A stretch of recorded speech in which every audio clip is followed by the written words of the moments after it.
Hello everyone, welcome back to scripted YouTube channel. ನಾನಿವ ದೋಸ್ತಾಗ host Wasid. ಇವತ್ತಿನ ನಮ್ಮ ಟಾಪಿಕ್ ಬಂದುಬಿಟ್ಟು IDOR, insecure direct object reference ಅಂತ. ಹಂಗಂದ್ರೆ ಏನು ಎಸ್ಪೆಷಲಿ ಹೇಳಬೇಕು ಅಂತಂದರೆ, ಸೊ ಇವಾಗ ಯಾವುದಾದ್ರೂ ಒಂದು ವೆಬ್ಸೈಟ್ ಇದೆ, ಆ ವೆಬ್ಸೈಟ್ನಲ್ಲಿ ಈ ಲ್ಯಾಪ್ಟಾಪ್ ಇದೆ ಅಂತ ಇಟ್ಕೊಳ್ಳೋಣ, ರೈಟ್. ಸೊ ಈ ಲ್ಯಾಪ್ಟಾಪ್ ಪ್ರೈಸ್ ಬಂದುಬಿಟ್ಟು ನಿಯರ್ಲಿ 30,000 ಇದೆ ಅಂತ ಇಟ್ಕೊಳ್ಳೋಣ, ಓಕೆ. ಸೊ ನಾನು ಇವಾಗ ಏನು ಮಾಡ್ತೀನಿ, ಅಲ್ಲೇನಾದರೂ ಆ ವೆಬ್ಸೈಟ್ನಲ್ಲಿ ಇನ್ಸೆಕ್ಯೂರ್ ಡೈರೆಕ್ಟ್ ಆಬ್ಜೆಕ್ಟ್ ರೆಫರೆನ್ಸ್ ಈ ವಲ್ನಬಿಲಿಟಿ ಏನಾದರೂ ಪ್ರೆಸೆಂಟ್ ಇದ್ದರೆ, ನಾನು ಅದನ್ನ 30,000 ಇರುವಂತಹ ಲ್ಯಾಪ್ಟಾಪ್ನ ಬರೀ 1,000ಗೋ ಅಥವಾ ₹1 ಪರ್ಚೇಸ್ ಮಾಡಬಹುದು. ಸೊ ಅಂತಹದ್ದೊಂದು ಏನಿದೆ ವಲ್ನಬಿಲಿಟಿ ಇದೆ. So that's called IDOR. ಇದಕ್ಕೆ ಪ್ರೈಸ್ ಟ್ಯಾಂಪರಿಂಗ್ ಅಂತ ಕೂಡ ಹೇಳ್ತಾರೆ. ಸೊ ಇದ್ರ ಬಗ್ಗೆ ನಾವು ಇನ್ ಡೆಪ್ತ್ ಆಗಿ ಈ ವಿಡಿಯೋದಲ್ಲಿ ತಿಳ್ಕೊಳ್ಳೋಣ.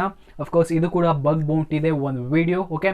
So without wasting any time start ಮಾಡೋಣ. Let's get started.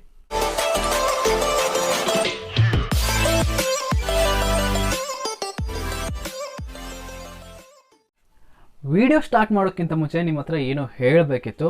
ನಾನು ನನ್ನ ಸೆಕೆಂಡ್ ಚಾನಲಲ್ಲಿ ಗೇಮಿಂಗ್ನ ಸ್ಟಾರ್ಟ್ ಮಾಡಬೇಕು ಅಂತ ಇದ್ದೀನಿ. ಅಕಸ್ಮಾತ್ ನಾನು ಏನಾದರೂ ಗೇಮಿಂಗ್ನ ಸ್ಟಾರ್ಟ್ ಮಾಡಿದ್ರೆ ನೀವು ನನಗೆ ಸಪೋರ್ಟ್ ಮಾಡ್ತೀರಾ? ಸೊ ಮಾಡ್ತೀನಿ ಅಂತಂದರೆ ಕಮೆಂಟ್ ಮಾಡಿ ಹೇಳಿ. ಸೊ ಗೇಮಿಂಗ್ ಕೂಡ ಸ್ಟಾರ್ಟ್ ಮಾಡೋಣ ನಮ್ಮ ಸೆಕೆಂಡ್ ಚಾನಲಲ್ಲಿ, ಓಕೆ. ಸೊ ಇವತ್ತಿನ ವೀಡಿಯೋನ ಸ್ಟಾರ್ಟ್ ಮಾಡೋಣ. ಸೊ ಬೇಸಿಕಲಿ ಐಡೋರ್ ಯಾವ ರೀತಿ ವರ್ಕ್ ಆಗುತ್ತೆ ಅದನ್ನ ತಿಳ್ಕೊಳ್ಳೋಣ. ಇವಾಗ ಒಂದು ವೆಬ್ಸೈಟ್ ಇದೆ. ಸೊ ಆ ವೆಬ್ಸೈಟ್ನಲ್ಲಿ ಹೇಳಿದೆ, ಇವಾಗ ಈ ಲ್ಯಾಪ್ಟಾಪ್ ಏನಿದೆ, ಸೊ ಈ ಲ್ಯಾಪ್ಟಾಪ್ ಪ್ರೈಸ್ ಬಂದುಬಿಟ್ಟು 30,000 ಇದೆ ಅಂತ ಇಟ್ಕೊಳ್ಳಿ. ಸೊ ಓಕೆ, ನಾನು ಇವಾಗ ಏನು ಮಾಡ್ತೀನಿ, ಅದನ್ನ ಪರ್ಚೇಸ್ ಮಾಡ್ಕೊಳ್ಳೋಕ್ಕೆ ಏನೇನು ಬೇಕೋ ಎಲ್ಲ ಇನ್ಫಾರ್ಮೇಷನ್ನ ಪ್ರೊವೈಡ್ ಮಾಡ್ತೀನಿ ವೆಬ್ಸೈಟ್ಗೆ ಪ್ರೊವೈಡ್ ಆದ ನಂತರ ಫೈನಲ್ ಸ್ಟೇಜ್ ಇರುತ್ತೆ. ನಂದು ಏನಿದೆ ಅಮೌಂಟ್ನ ಪೇ ಮಾಡೋದು, ಅದು ಕ್ಯಾಶ್ ಆನ್ ಡೆಲಿವರಿ ಆಗಿರ್ಬೋದು ಅಥವಾ ಪೇಮೆಂಟ್ ಮೆಥಡ್ ಎನಿಥಿಂಗ್ ಆಗಿರ್ಬೋದು, ಕಾರ್ಡಿಂದ ಆಗಿರ್ಬೋದು, ಏನಾದರೂ ಆಗಿರಲಿ. ಸೊ ಆನ್ಲೈನ್ ಪೇಮೆಂಟ್ ಆಗಿರಲಿ, UPI ಟ್ರಾನ್ಸಾಕ್ಷನ್ ಆಗಿರಲಿ, ಏನೇ ಆಗಿರಲಿ, ಆ ಟ್ರಾನ್ಸಾಕ್ಷನ್ ಹೋಗೋಕ್ಕಿಂತ ಮುಂಚೆ ನಿಮ್ಗೊಂದು ಬರುತ್ತೆ ಟೋಟಲ್ ಅಮೌಂಟ್ ಎಷ್ಟನ್ನ ನೀವು ಪೇ ಮಾಡಬೇಕು ಅನ್ನೋದನ್ನ ತೋರಿಸುತ್ತೆ ವೆಬ್ಸೈಟ್, ರೈಟ್. ಸೊ ಆ ವೆಬ್ಸೈಟ್ ತೋರಿಸುತ್ತೆ. ಆ ತೋರಿಸುವಂತಹ ಪ್ಲೇಸ್ನಲ್ಲಿ ನಾನು ಏನು ಮಾಡ್ತೀನಿ, ಆ ರಿಕ್ವೆಸ್ಟ್ನ ಬರ್ಬ್ ಸೂಟ್ನಲ್ಲಿ ಕ್ಯಾಚ್ ಮಾಡ್ಕೊತೀನಿ.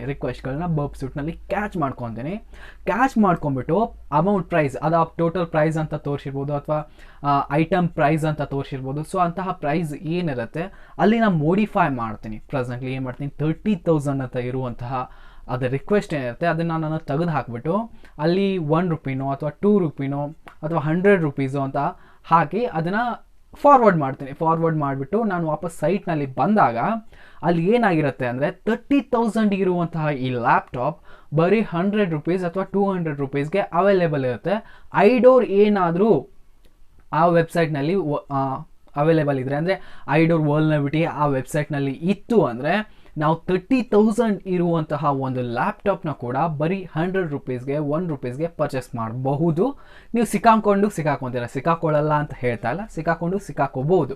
But it's a vulnerability. ಇದನ್ನು ನೀವು ಯಾವುದಾದ್ರೂ ಒಂದು ವೆಬ್ಸೈಟ್ಗೆ ಸಬ್ಮಿಟ್ ಮಾಡಿದ್ರೆ, ಲೈಕ್ ಈ ಕಾರ್ಡ್ ವೆಬ್ಸೈಟ್ಸ್, ಸೊ ಅವರಿಗೆ ಸಬ್ಮಿಟ್ ಮಾಡಿದಾಗ ಏನಾಗುತ್ತೆ ಅಂದರೆ, ಅಫ್ಕೋರ್ಸ್ ವಲ್ನಬಿಲಿಟಿ ವ್ಯಾಲ್ಯೂ ಇರದೆ ಆ ಐಡೋರ್ಗೆ ಆ ವ್ಯಾಲ್ಯೂ ಇರುವಂತಹ ಒಂದು ವಲ್ನಬಿಲಿಟಿನ ನೀವು ಸಬ್ಮಿಟ್ ಮಾಡಿದಾಗ ಅವ್ರು ನಿಮಗೆ ರೆಸ್ಪಾನ್ಸ್ ಮಾಡ್ತಾರೆ, ನಿಮ್ಗೆ ವಾಪಸ್ ಬೌಂಟಿ ಕೂಡ ಕೊಡ್ತಾರೆ. ಅವ್ರು ಏನೇನು ಪ್ರೊವೈಡ್ ಮಾಡ್ತಾ ಇದ್ದಾರೋ ವಲ್ನಬಿಲಿಟೀಸ್ಗಳನ್ನ ಹುಡುಕೊಟ್ರೆ ಅವ್ರ ಸೈಟ್ಗಳಲ್ಲಿ, ಸೊ ಅಂತಹ ಎಲ್ಲ ಬೌಂಟೀಸ್ ಆಗಿರ್ಬೋದು ಅಥವಾ ಆಲ್ ಆಫ್ ಫೇಮ್ಸ್ ಆಗಿರ್ಬೋದು ಎಲ್ಲ ನಿಮಗೆ ಪ್ರೊವೈಡ್ ಮಾಡ್ತಾರೆ. ಸೊ ಐಡೋರ್ ಕೂಡ ಒಂದು ತುಂಬ ಒಳ್ಳೆ ವಲ್ನಬಿಲಿಟಿ ಇವಾಗಿನ ಪ್ರೆಸೆಂಟ್ ಜನ್ರೇಷನಲ್ಲಿ. ಯಾಕಂದರೆ ಈ ಕಾರ್ಟ್ ವೆಬ್ಸೈಟ್ಸ್ಗಳು ತುಂಬಾ ಜಾಸ್ತಿ ಆಗ್ತವೆ. ಬಿಸ್ನೆಸ್ ಬೆಳೆಸಬೇಕು ಅಂತ ಎಲ್ಲರೂ ವೆಬ್ಸೈಟ್ಗಳನ್ನ ಓಪನ್ ಮಾಡ್ತಾ ಇದ್ದಾರೆ. ಅಂತಹ ವೆಬ್ಸೈಟ್ಸ್ಗಳಲ್ಲಿ ಇಂತಹ ಐಡೋರ್ ವಲ್ನಬಿಲಿಟೀಸ್ ಏನಾದರೂ ಇದ್ದರೆ ತುಂಬಾ ಪ್ರಾಬ್ಲಮ್ ಆಗುತ್ತೆ.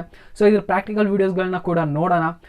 ನಂದು ಆನ್ಲೈನ್ ಕ್ಲಾಸಸ್ಗೆ ಯಾರ್ಯಾರು ಜಾಯ್ನ್ ಆಗಬೇಕು ಅಂದ್ಕೊಂಡಿದ್ರು, ಡಿಸ್ಕ್ರಿಪ್ಷನಲ್ಲಿ ಲಿಂಕ್ ಇದೆ, ಫೋನ್ ನಂಬರ್ ಇದೆ, ಅವರಿಗೆ ಕಾಂಟ್ಯಾಕ್ಟ್ ಮಾಡಿ. ಅವರೆಲ್ಲ ನಿಮ್ಗೆ ತಿಳಿಸ್ಕೊಡ್ತಾರೆ ಆನ್ಲೈನ್ ಕ್ಲಾಸಸ್ಗೆ ಯಾವ ರೀತಿ ಜಾಯ್ನ್ ಆಗೋದು ಅಂತ. ಸೊ ಇದೇ ರೀತಿಯಾದಂತಹ ವೀಡಿಯೋಸ್ಗಳಲ್ಲಿ ಸಿಗ್ತಾ ಇರೋಣ. ಅಲ್ಲಿವರೆಗೂ ನನ್ನ ವೀಡಿಯೋಸ್ನ ನೋಡ್ತಾ ಇರಿ, ಎಂಜಾಯ್ ಮಾಡ್ತಾ ಇರಿ, ಕಲಿಸ್ತಾ ಇರಿ. ಜೈ ಹಿಂದ್, ವಂದೇ ಮಾತರಂ.